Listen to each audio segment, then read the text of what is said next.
Hello, and welcome back to the New Moon Wellbeing Podcast. I'm Hannah, and I'm coming to you from the beautiful and yet still strange and magical Austin, Texas. The New Moon Wellbeing Podcast is a space where we hold meaningful and honest conversations about all things related to, well, being.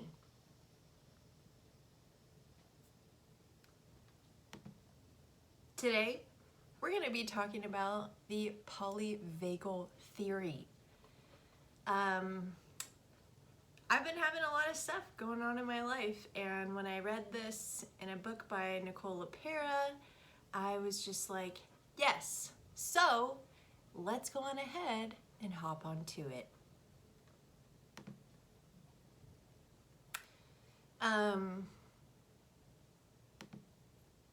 I'm recording the podcast, so if there's some delay, that's why.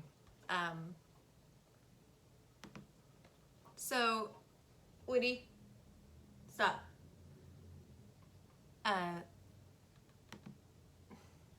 Sorry. He does this thing where he licks. Maybe it's not a good idea to have them in my room while I'm doing the podcast. Woody, you're gonna need to stop.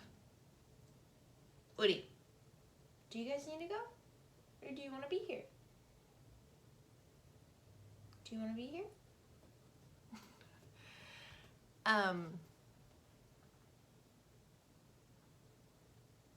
Where am I going with this? Sorry, I'm getting distracted.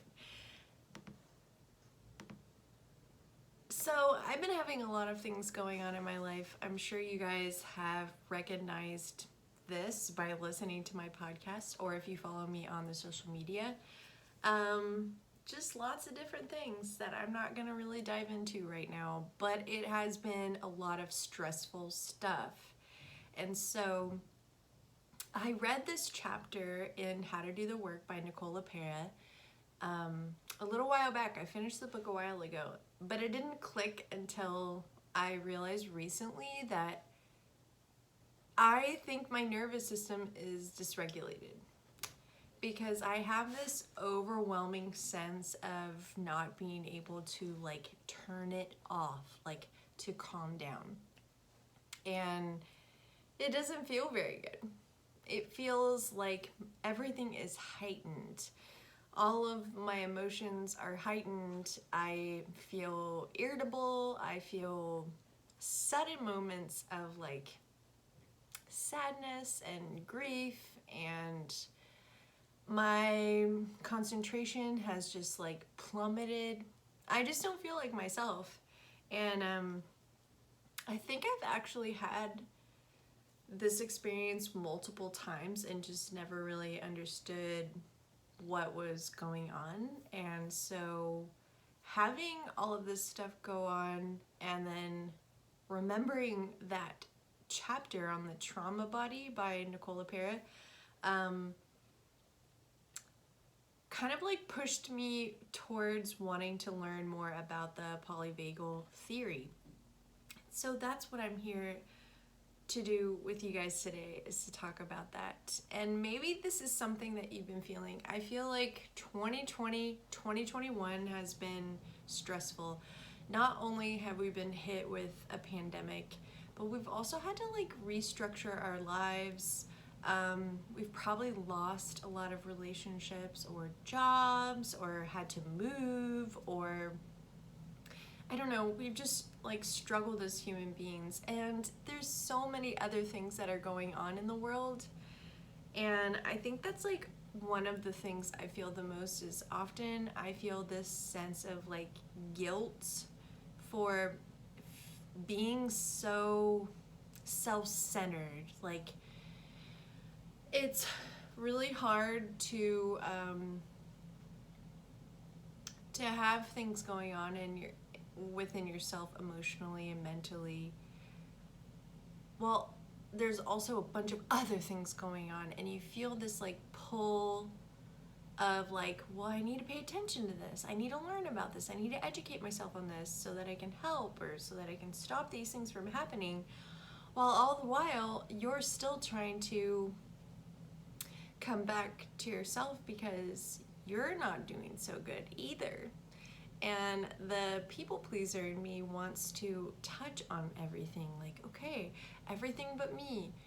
But the thing I've learned is I can't do that. I cannot pour from an empty cup. I cannot be my best self when I'm not taking care of myself and when my nervous system feels so dysregulated. And it makes me feel awful because I have some really wonderful people in my life, and I don't ever want them to feel like I don't care about them, or that our friendship isn't meaningful to me, or that I don't love them to pieces, because I do. Just when I am struggling with my mental health, it's really hard for me to pay attention to anything but like trying to fucking get my feet on the ground. It feels impossible sometimes. It feels really impossible for me to like calm down. And on top of that, I have 2 dogs in a very small apartment, and I want to make sure that they're okay too. And it's just like this added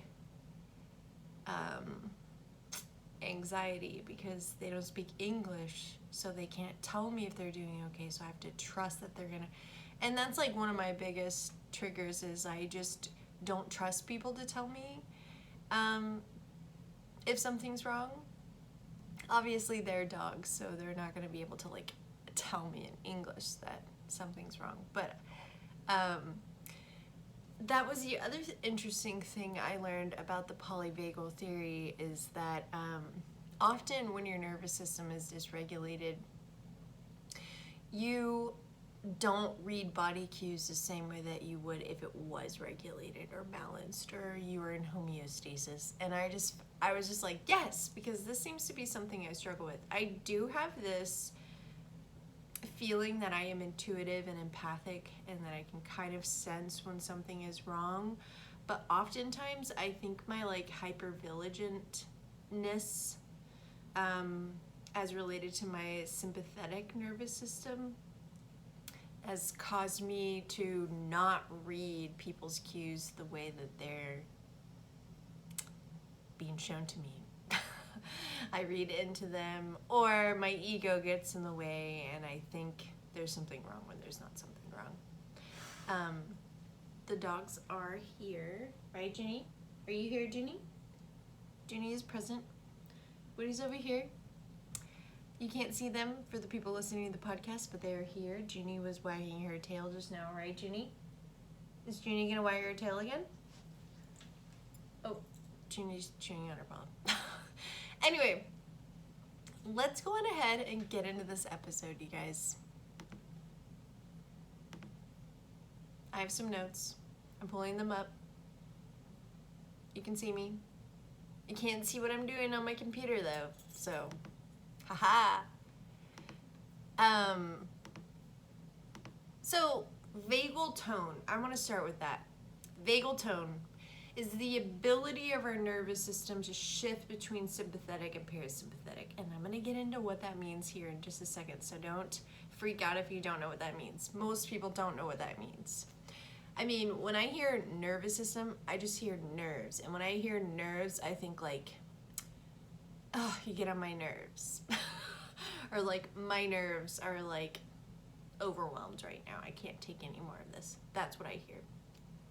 So your vagal tone is the ability of our nervous system to shift between sympathetic and parasympathetic activation in response to daily stress. We all have daily stress. Every day you're going to be met with something that is stressful.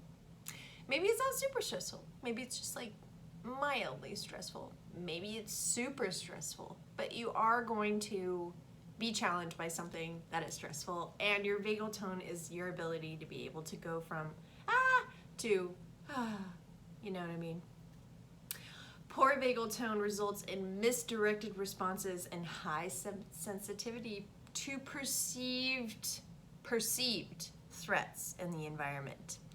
And this overactivates the body's response and leads to reduced emotional and attentional regulation overall. And that's what I mean by it just gets like worn down.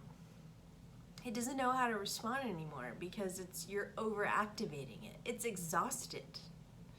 And so you can have a poor vagal tone or you can have a strong vagal tone. The goal here is to have a strong one. It would be great to just be in the middle somewhere, but having a strong one is obviously the goal. Working on a poor one is something that I want to do personally. Stress is normal, and we can use coping strategies as a way of returning our bodies to what is known as homeostasis, which is your parasympathetic nervous system. This is also called allostasis. What that means, I'm not really sure. I just learned the term. That just means being back to whatever normal is for you. Chronic stress wears us down. Chronic stress is one of the leading causes of death. It can lead to all kinds of things. Cardiovascular issues, high blood pressure, and we'll learn some more here in just a second, but it's not good for us. Stress. Prolonged chronic stress is not good for our bodies. And I just want to mention, because I think this is an important thing to be aware of, lower economic and people of color, BIPOC, are going to be more affected by stress, long-term chronic stress, than most other populations. And this is going to be because of generational trauma. And also because when you are lower income, there's just more levels of stress in probably every single area of your life. So I think it's interesting that there are people who look at research and say that those people tend to have the diseases that are related to chronic stress, which without actually looking at the chronic stress and the reason that they're stressed. So I have heard, at least in my nutrition background, that people of color and BIPOC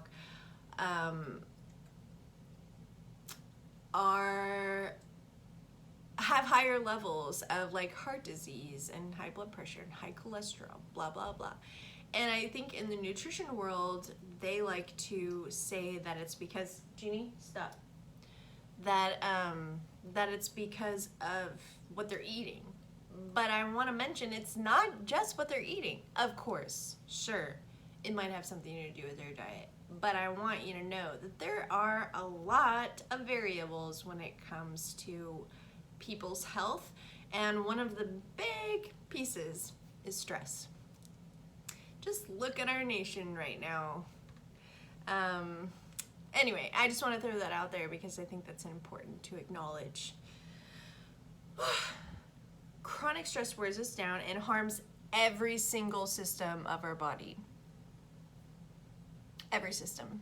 Our gut, our limbic system, our endocrine system, our brain, our muscular system, all of it. It affects all of it. And I think what's interesting is if you are highly aware of your body and the messages that it's sending you, you'll probably notice these things. I think often because we live in a Western society, when something is wrong, like maybe you're not feeling well or like you got some, digestional issues or you have a headache or whatever, we often are like, okay, well, how can I get rid of this now? But like we're not actually looking at the root cause of why these symptoms are presenting. We just take Advil or we just take Tums, or like we're like, hey, I shouldn't have eaten that spicy food, and you're like, hey, what if it wasn't the spicy food? I think it's really important to become aware of when your body is trying to send you a message. Like, hey, you're stressed. So chronic stress usually comes from the fact that we don't know how to get back to homeostasis. We don't. And it's most likely because we were not taught these coping skills when we were children. Our parents are there to teach us how to feel safe. Homeostasis, parasympathetic nervous system, is when you feel safe.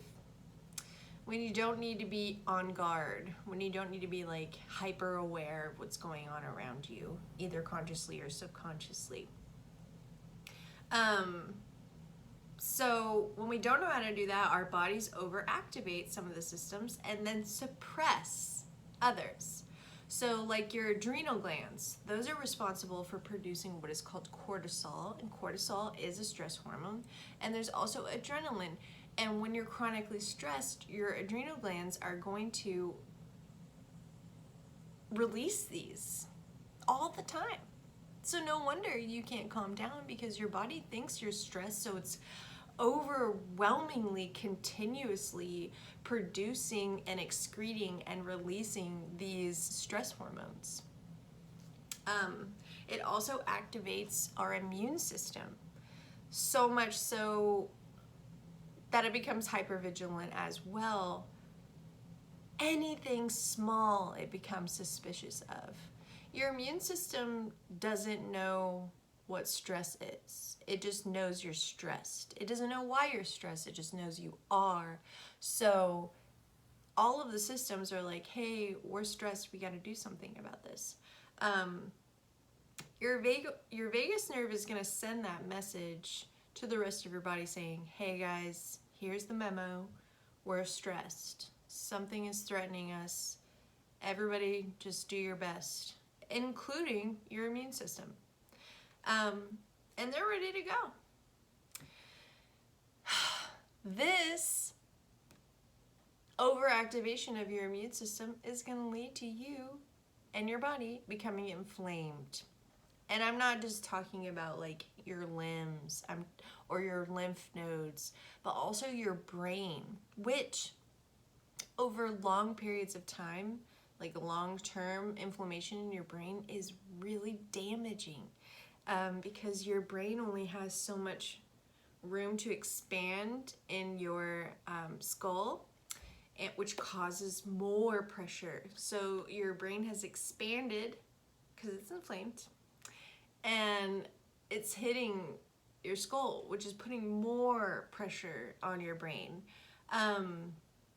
It's going to cause inflammation all over your body, which long-term can lead to autoimmune disorders, gastrointestinal disorders, all kinds of different things that occur because of these long-term chronic issues. Cytokines are one of the inflammatory chemicals that are involved when it comes to inflammation in your body due to chronic stress. And if you have too much of cytokines in your body, you can die. Like, it's toxic.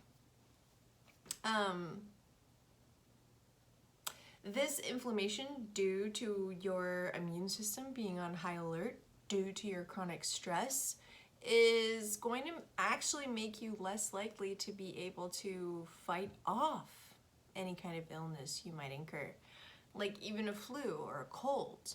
So when you're stressed, it's kind of ironic in a way, because you're stressed, then you get sick because your immune system's down because you're stressed. And now you have something else to be stressed about, and your body is like 20 times more what it was before because you're sick. I think there might be some kind of correlation to the pandemic and that causing stress to people not being able to fight it off as easily. I don't know. I feel like there might be some evidence to support that. I have not looked that up, but I wouldn't dismiss it. I would say, yeah, that sounds about right. So, inflammation in the brain, inflammation all over the body. All of this is caused by chronic stress. I know I'm kind of like getting off course here. We're not really talking about the vagal tone or the sympathetic and parasympathetic, but these are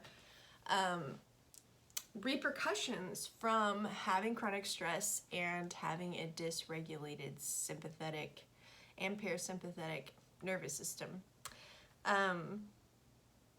Stress actually affects your gut as well. I learned very early on that your gut is actually your second brain. So your brain and your gut are connected. And if you're not taking care of your gut, everything else is going to be thrown off as well.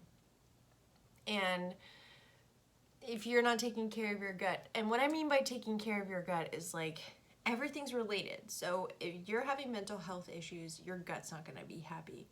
If you're not feeding your gut what it needs to be fed, you're going to have mental health issues. You're going to have a hard time regulating your emotions, your stress, all of the things. You're going to have issues with sleeping. You're going to have issues with inflammation because of your gut. So they're connected. So if you take care of your mental health, it'll probably help your gut. If you take care of your gut, it'll probably help you with your mental health issues as well. They're connected, y'all. And so if you are able to take care of your gut, that will help you if you want to return to homeostasis. It'll help you get there. Okay, so let's go into what the polyvagal theory is. Now, there's one nerve in particular that is of interest. The polyvagal, let me start over. Polyvagal theory was, what's the word I'm looking for? It was founded by Dr. Stephen Porges, who has a PhD. And I hope I'm saying his name right. Anyway, he's a distinguished university lecturer, he's a scientist, and he's the developer. That's the word I'm looking for. Thank you. So your vagus nerve connects every major organ to the brain. So your heart, your lungs, your genitals, your brainstem, your gut, all of that. Your vagus nerve is going to be the point of contact for your brain to all of those systems. And there is the ventral, which is the front side of the vagus nerve, which responds to cue of safety in our environment and interactions. And it's going to support the feelings of physical safety and being safely emotionally and how we connect to others in our social environment. So this is going to be your safe side, if you know what I mean. And then you have the dorsal, which is the back end of your vagus nerve, which is going to respond to cues of danger. And this is going to pull us away from connection. So we're like not looking to connect with anybody. Because we're trying to be aware. And we're in this kind of like state of self-protection. So this is your fight or flight, essentially. This is where that happens. And in moments where we might experience a cue of extreme danger, we can shut down and feel frozen, which is an indication that our dorsal vagal nerve is taken over. Which is how I've been feeling recently, which is why I was like, yes, thank you. My dorsal is being activated, y'all. So, let's go back a little bit. Your autonomic nervous system. These are going to be like your involuntary functions, like breathing. So your vagus nerve has a bunch of different branches that come off of it, and one of them is your autonomic nervous system. And so these are going to be things like your breathing, heartbeat, your digestion. So all of these things you don't even really think about doing, which is awesome. We don't need to think about doing these things. It kind of eliminates some of these things we have to think about, which is great. And it uses something called, and this is coined by Dr. Porges.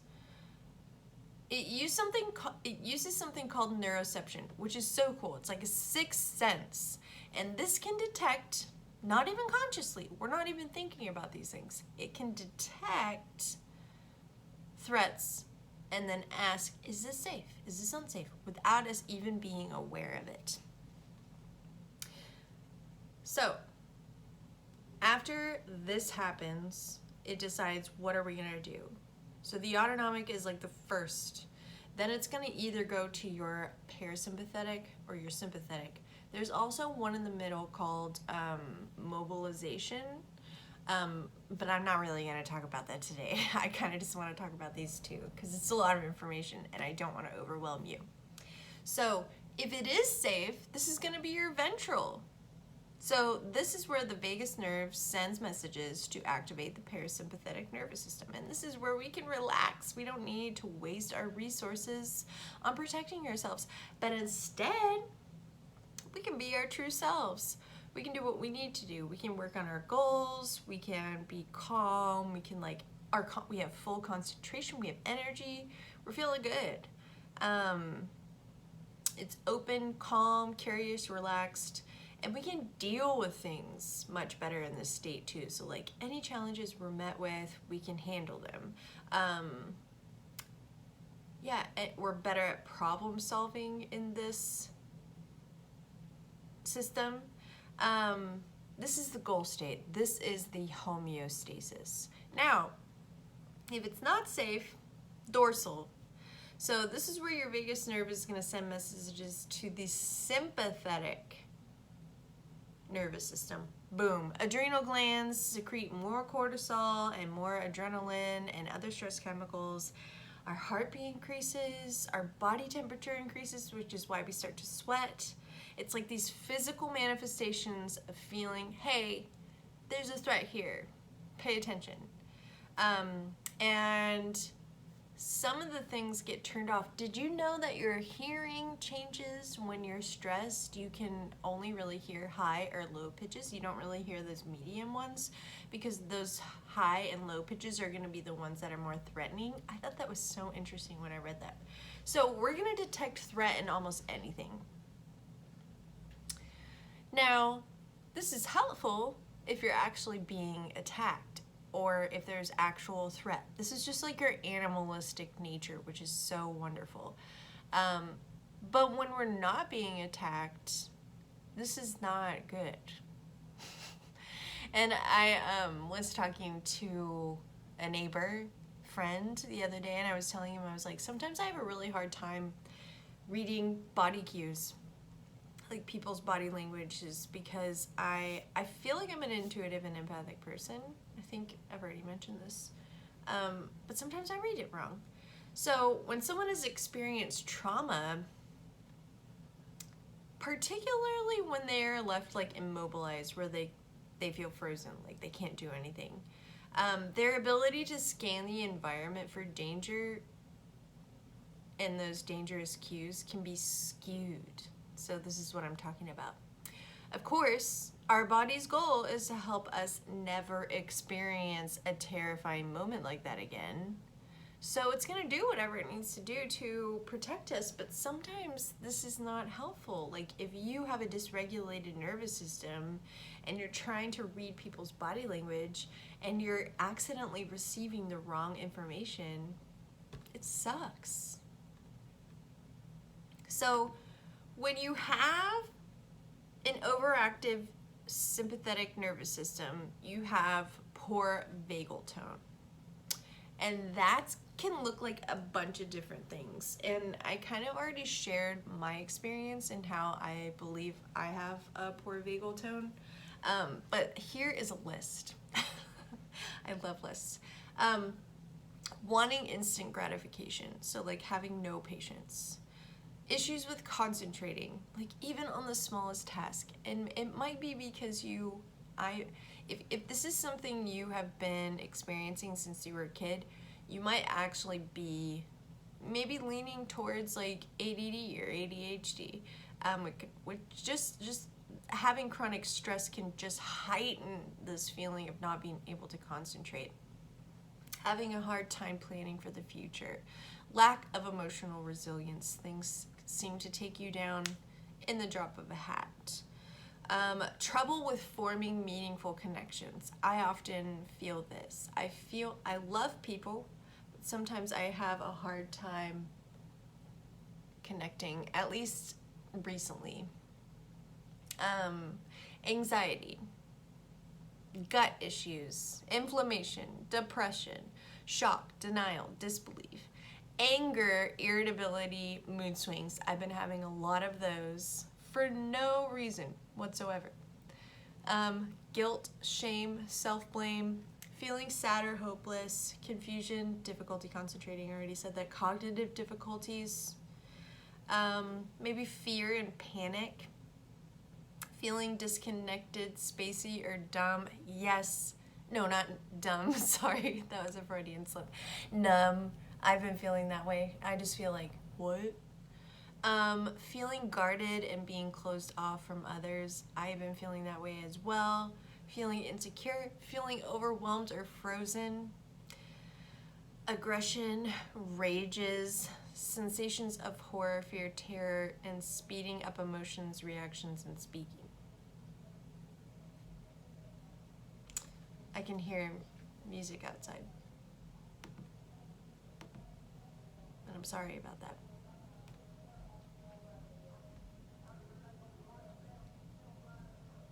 People play really loud keeping music. I'll never understand this concept of playing your music really loud in a car so that other people can hear it. I've been in a car once before where the person had like a system. I did not find that enjoyable. I love music. Don't get me wrong, I do. I love it. I love playing loud music. But like, I don't like the feeling of the bass going all the way through my body. Like, it is not a fun experience for me. And that probably isn't everybody's opinion, but that is mine. So, they're gone now. So we're gonna get back to it.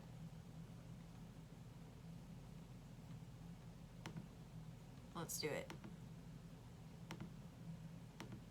Now, there is a third stress response besides fight or flight, and it's called immobilization or freeze, which for the longest time I didn't know, and so I didn't quite understand, like, why when I'm stressed, I don't fight or flight. Like, I don't leave or I don't, like, get aggressive or anything. I just don't do anything. I just freeze. I can't make decisions. I feel stuck. When I'm feeling stressed. This is in a sense dissociation. So, and that's definitely a trauma response. Like, maybe you learn to just separate yourself from the situation. Your body shuts down. Like, there are literally instances where people who have had this immobilization or freeze where they just like black out. I feel like I've experienced something like that, but I thought it was related to, trauma. It was related to trauma. Oh, maybe it was that. Where I don't remember hardly anything. I remember leading up to it, and then I don't remember anything after that. Which I believe, I thought it was PTSD, but maybe it's the dissociation related with chronic stress. Anyway, this can also help us to understand why we don't really remember much, because our body shuts off. So of course it's not going to remember anything because it's not on. We're not really there. We're not really there in the present moment. So of course you cannot remember because you're not there. This can lead to our neuroception. You know, that sixth sense I was talking about earlier. Finding evidence that confirms our fears and perceives threats without us knowing subconsciously. And like completely disregarding that anything that disproves those. So it's kind of like your ego in a sense too. It's gonna find anything to tell you like, yeah, you should be scared of this, but ignoring anything that might tell you, hey, you don't need to be scared right now. And it's gonna continue to play into our dysregulated nervous system. Because this is its own homeostasis. This is what it knows. So until you teach it otherwise, it's not going to know that this is in homeostasis. We're taught to co-regulate in childhood, which is kind of what I was talking about earlier. Your parents are your role models for how you perceive and cope with stress. And if you live in a highly chaotic household, or you have parents who are emotionally immature, they're not going to teach you how to co-regulate. I was going to go down the path of talking about how this is emotionally addictive, but I'm not going to go that way today because otherwise we'll be talking forever. So we're supposed to be taught how to co-regulate. It's not too late. You can learn how to co-regulate now, but we're supposed to be taught that in childhood, so that we know that we're safe, and our feeling that way helps others around us to feel that way too. So like, it feels, I don't know if you know this now, but it feels very odd to me, but also really comforting now that I'm an adult, when I'm going through something that is scary with someone who knows how to co-regulate. Like, I feel like my family, my siblings at least, know how to co-regulate. My brother does. I can be feeling very unsafe or very scared, and he has this way of helping me to calm down. And that feels really nice because that's not something I experienced as a kid. So now I want to get into, oh, Junie, that was a sigh. Now I want to get into how to balance our nervous system or try to get back to homeostasis. This is obviously going to take practice, especially if you've been chronically stressed and you have a dysregulated nervous system and this has been going on for a while. So be patient with yourself, okay? So I've got a list here. Let's do the list, y'all. Go out in nature. Take walks in nature. Take your shoes off. Put your feet in the grass. Go swimming in like a creek or a lake or a ocean if you can. Just find ways to get into nature. Disconnect from technology. I think this is super important because whatever you're absorbing, like whatever you're reading, is going to affect you. This is something I seem to struggle with. I need to have days where I just don't look at social media. Spend a few minutes alone each day. I was going to say next, practice guided relaxation and mindfulness meditation techniques. You could put those two together. Meditation doesn't have to be this fancy thing. It could just be you sitting down for 10 minutes, closing your eyes, 5 minutes, 4 minutes, however many minutes you can dedicate to being alone with yourself. Don't overthink it. Restorative or slow-paced yoga, like yin yoga, is really wonderful. Restorative also. Yoga is awesome. You don't need to do anything fancy either. I remember I used to see my dad doing yoga and I'm like, you'd be like, this is yoga. And I was like, you're just stretching. But it turns out that's kind of what yoga is just stretching and connecting with your body and your heart and your mind. Doing deep breathing exercises. I do this when I meditate as well. You can do 6 in, hold for 4, let it out for 6. There's also this thing called breath of fire, where you make a sound when you breathe out. So it's more like a I think, hopefully. I'm sure that sounds weird of the podcast, but, or you could do a more guttural tone where it's like, You can also do a lion's breath, like we do in yoga, where you stick your tongue out and you make a sound when you breathe out. That's really nice too. I'm sure this sounds ridiculous over the podcast. Sorry, I'm playing with my necklace. Get plenty of rest. That's how you recharge your body. And it's really good for your gut. It's really good for your mind. Sleep is so important.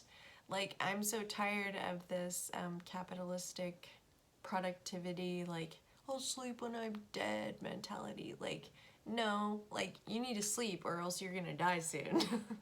That's just a joke. I'm just being jokey. But yeah, you should sleep at least 7 to 9 hours. Eat a well-balanced diet. I mean, I hate to toot my own horn, but when I'm not feeling well,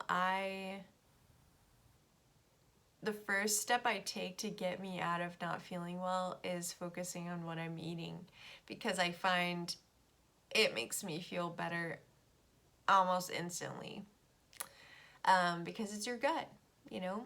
If you take care of your gut, you're going to take care of your mind. Slow down, man. You don't need to go so fast all the time, you know? Start to recognize your thoughts. See if you can work on your ego work. If that's helpful for you, you can listen to that episode I did on the ego. Just try to become more aware of your thoughts. Humming, singing, gargling, chanting. There's some kind of connection with, I think it's your throat chakra. I mean, I don't know how I can relate Ayurvedic practices with vagal tone, but I'm sure there's a connection there, because I think doing something with your throat stimulates something in your parasympathetic nervous system that helps you to relax. Finding things that make you laugh and smile. I don't even care if it's stupid. Just find something that just makes you laugh, you know? Movement of any kind. I'm not talking about exercise. I'm talking about movement. I'm not talking about like a workout class. If that's not something you want to do, don't do it. Go for a walk, you know? Walk your dog. Do some yoga, that's movement. Dance if you want to. Yeah, I think these are all, anything that moves your body is great. Cold showers. Apparently cold exposure helps you to regulate your parasympathetic, like to get you back to homeostasis. I don't know the exact science behind that, but all of the research I've done has indicated that cold exposure is really good for you. So ice baths, I'm not doing that, but I'll do the thing where I take a shower and then at the very end I'll turn the cold water on. Does that count? Drinking ice water can help. So try that on for size. Aromatherapy. I don't know why the light just turned a weird color. Aromatherapy. I have noticed, and I don't know what this has to do with anything, but I'm very sensitive to smells, and having a scent like Nag Champa, that's one of my favorite scents, and also pumpkin spice, I really like that scent too, and peonies, I really like that scent, and jasmine. So any way that you can find a scent that you really like and have it around you somehow, light a candle, light some incense, maybe take a bath with like some eucalyptus or lavender in there. Anything to like help you with your senses. It like brings you back. You know what I mean? And then spending time with people you love. Don't spend time with people who are wasting your energy, like who are too much for you. This is not a good use of your time or your heart energy. You know what I mean? So hopefully you found this episode interesting. I did not make this connection until recently, so I'm gonna really try to start working on implementing some of these things, even though I already do a lot of them. But I'm gonna make more of an effort to get there, because feeling constantly stressed out is not a nice sensation. Like feeling irritable and angry is not a good sensation either. That the last episode I did with Katie Emmett, I messaged her the other day. I was just like, hey, I'm going through some friends and family stuff, and I'm feeling like this overwhelming anger and irritability. Like, I'm not really an irritable person or an angry person, and so when I'm feeling that way, it feels very uncomfortable. And she pointed me in the direction of one of her posts that said, like, you know, anger is a normal sensation, and any emotion you have is energy. So if you can find a way to work through that energy, it'll help you with that emotion. And so the post that she showed me was like her feeling angry and like punching a pillow, And I was like, you know what? I think I do need to find some way to get rid of this anger energy that I'm feeling, because it's exhausting and I hate it. And I like, sometimes I'm snappy with my dogs and it makes me feel like a terrible person, and like I immediately apologize for it after, because it's not their fault. I love them. Anyway, I'm rambling. I hope you took something away from this episode. Yeah, and thank you for being here.